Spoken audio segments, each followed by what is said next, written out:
Hello, my name is Pete Marrero, and I'm the National Promotions Coordinator for DFW Norml, which is the Dallas-Fort Worth chapter of the National Organization for the Reform of Marijuana Laws. And we're here today with a special guest. This man has been on everything from BET to Def Comedy Jam, HBO, Jay Leno, been in movies like Soul Plane. And one of my favorite little trivia tidbits about you is that you were the voice of the Gadget movie. Right. Gadget. Right. That's my favorite performance of period. Everything. I was high then. Were you? I really was. We appreciate you taking the time to sit down and talk with us about obviously what we've been aiming to do, which is legalize marijuana. Well, in Texas, good luck.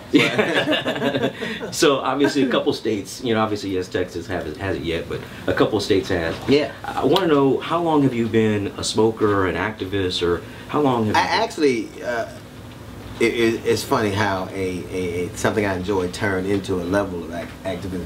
It just always felt like it should have never been a secret. Mm-hmm. Like, I mean, obviously I wouldn't want to, I don't think it should have any more stigma attached to it than me having a glass of wine, or me smoking a cigar, or me having a drink.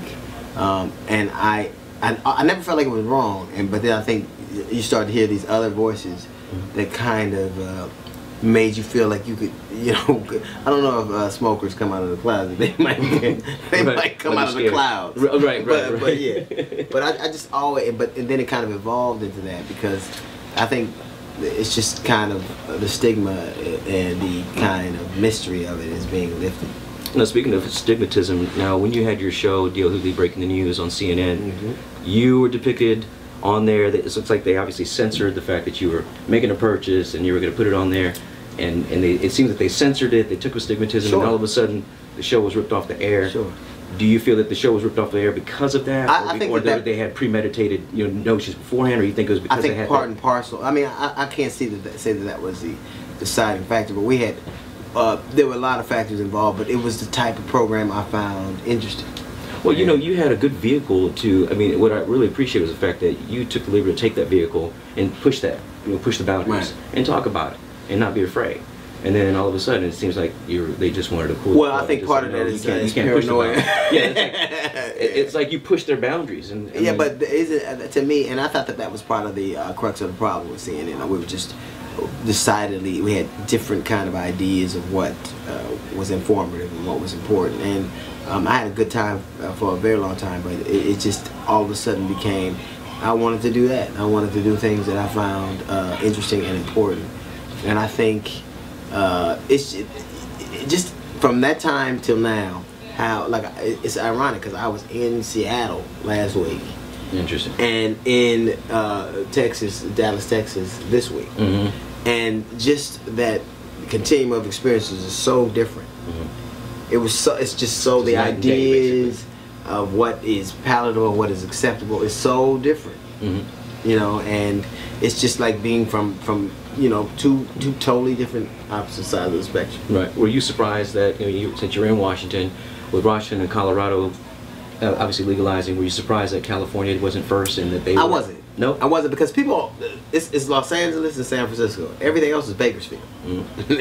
Everything else is Texas. And we're a huge agricultural state. Whenever they grow stuff, they usually don't grow a lot of tolerance. And I think even the anti-marijuana movement, the bastion of it was California. Kind of started it. It named it marijuana, as a matter of fact. So you can kind of say they're kind of the pioneers. The pioneers, of activism for the most part, right? They were the pioneers of activism years later, but initially, how it got its name, how it got the stigma attached to it, was driven by California. It was because it was financial at first, and they tried to depict it like it was pot smoking blacks and Mexicans, and it was just and so the stigma of it, and the idea, the mystery of it, and the kind of boogeyman aspect of it started in California. So it would have been poetic if had it kind of started to erode there too, and it did to some extent, but not. We just take it as far as Washington. Now, you went to a clinic. Are you a patient? Yes. Okay. And what are you a patient for? My back, and my glaucoma, and my hips. Okay. And I have several ailments that require. So do I. Yeah. We won't disclose all of them. I have to. They vacillate. They rotate. Ankle. Yeah. Yes, I get polio on my little toes sometimes, and I need to smoke. And it's just it's funny, and people really that aren't aware, almost everything that I have an ailment for. Like If I can't sleep, I know what to smoke. If I can't write, I know what to smoke. If I can't, if I'm in a little bit of pain, I know what to smoke. If I'm not feeling sharp, I know what to smoke. It's people don't. It is a lot of, and now science is even starting to come out with medical data that backs up a lot of what we're saying. Right, which is great. I mean, that definitely helps the cause. Now, speaking of what you smoke, what does D.O. Hughley smoke on? I like sativas a lot. Sativas? All right. I like. And they have all. Yeah, got all flavors. Kind of flavors. You got a specific flavor that you like? I like grape. I like. It's this new. Well, here's the thing. Okay. Oh, this seems so subversive. You can say whatever you want. There's no censorship. There's no censorship here. My thing now is I like sativas naturally because I like to function, be creative. But I smoke this thing. Sure, that's a real. Right. Yeah, it actually is. Okay, I smoked this thing in Dallas. I mean, not Dallas, in Florida, and it was. I forgot what he called it. It was that good, huh? It was so great, but so strong. Oh man! I had to really be like. And it was just regular, wasn't a concentrate? No, it was a concentrate. It was a concentrate, but it was. Really, okay. And when I was in San Jose, I played a gig in San Jose. A lot of those cats are cannasseurs. They treat that like wine. I mean. Oh yeah. And I have a cat who mixes a blend, whatever. You know, kind of if I'm having a hard time having writer's block, he'll put me some stuff together, and it actually as prescribed. It really does what it's supposed to do. So he's a weed pharmacist. Yeah, like I have a hard time I talk really fast, and we were doing a special reset, and they were gonna prescribe me something to slow me down, and I said, fuck it, no. And before we did the thing, I asked the guy, I said, send me something and he sent me something, I smoked it.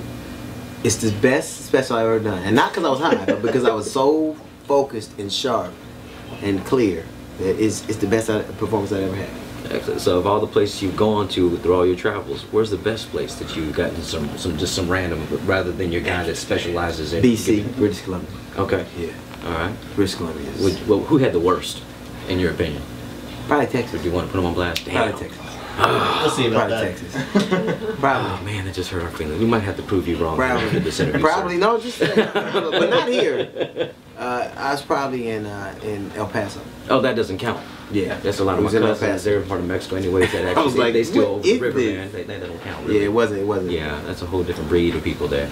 So, what do you got going on right now? Besides, but I know you're gonna be on Jay Leno tomorrow. I'm gonna be on Jay Leno. I'm hosting Addison Cooper with him Friday, and we have an announcement that'll be coming out in about 2 weeks. Actually, I'm working on a FX, a series for FX and an animated series for Fox.